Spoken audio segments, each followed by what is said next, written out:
Hi, I'm Jamie Britton. Thank you for joining me here today at Horsay Village Golf Centre. And also thank you for your comments on my June video. It was really nice to get a couple of emails off you guys and some comments on the video, you know, saying that it helped you out. So I'm really pleased. Thank you very much.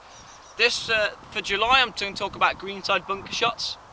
And the greenside bunker shot is the only shot that we don't want to hit the ball in golf. We want to hit 2 or 3 inches behind the golf ball. But the problem is most of us get a little bit nervous and we don't actually know how to play the golf shot itself.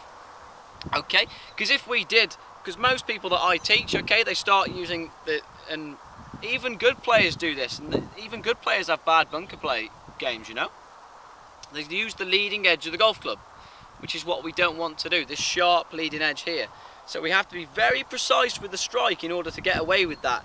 If we catch a little bit too high on the golf ball, which is what most of us do, we never get it over the lip of the bunker.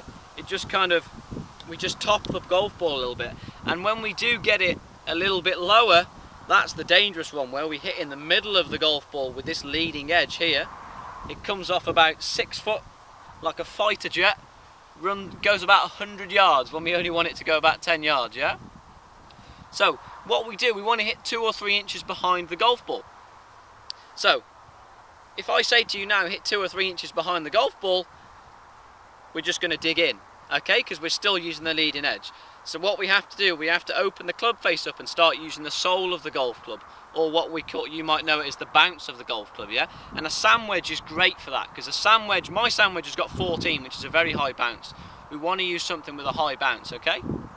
And we open the club face nice, and we want to hit that far behind the golf ball, 2 or 3 inches, yeah? But we have to keep the loft on the golf club. We have to return it to the same position at impact. It's no use starting like that and then entering the sand like this, because we've gone back to the leading edge again. We're just going to dunge into the sand. It's going to dribble about 3 feet. Yeah, so we have to keep the loft of the golf club facing the sky. And a good drill that I'm going to show you how to do that now is the bunker tee peg drill. So we're going to tee it up nice and high. Okay. Make sure with your setup we've got the ball just in front of middle. Okay. And we open the club face to face the sky. That then means that we're not going to use that sharp leading edge. We're going to use the bottom, the bounce of the golf club, yeah? And if we do this correctly, the ball should just drop down. The ball shouldn't move anywhere, okay? So keep the loft on the golf club. Fantastic. The ball hasn't moved anywhere. It's when you start doing this, do it 4 or 5 times, and you can get the club a little bit low, put the tee peg a little bit lower every time, and it's an amazing feeling when keeping the loft on the golf club. It's really good how positive you can be with the shot. Okay, so I've gone a little bit lower now. Maybe even take a tiny bit of sand with this one. Fantastic. See, ball just drops down. Now, when we get to the sand, exactly the same technique. Okay, so we're going to pick a point 2 or 3 inches behind the golf ball. We're going to open up the club face. So now I'm going to use the bounce of the golf club, the bottom of the golf club, and we're just going to try and enter that point. Okay, a nice positive swing. We can't be negative with this. Okay, that's gone about 20 yards, that bunker shot, and I hit the sand about 2 or 3 inches behind the ball. Okay, so if you slow that video down, you'll see that. I didn't hit the golf ball at all. It was the speed of my swing that sent the ball in the air and the loft of the golf club that I kept on it. Yeah? At no point did I try and release the club face, because that's going to start us using the leading edge of the golf club again, okay? So another drill you can do is just to hold your finish drill. So, as you hold your finish, where is the club face pointing? Is the club face pointing back at me, which is where we want it to be, because that shows that we've held the loft on the golf club, or is the club face round here a little bit, and is the face pointing backwards and to the left?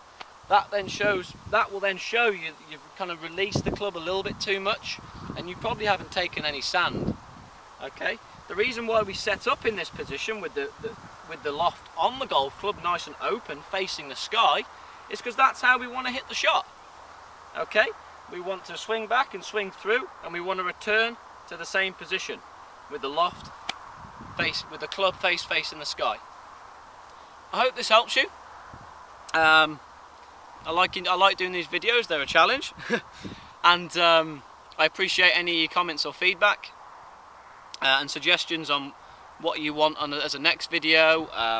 You know, any shots that you're struggling with, and I'll try and do something to help you along those lines. If you can share this video, it'd be fantastic on Twitter, Facebook or YouTube. And as always, I hope you have a good month in July for your golf. Take care. Tiger Woods for the Open.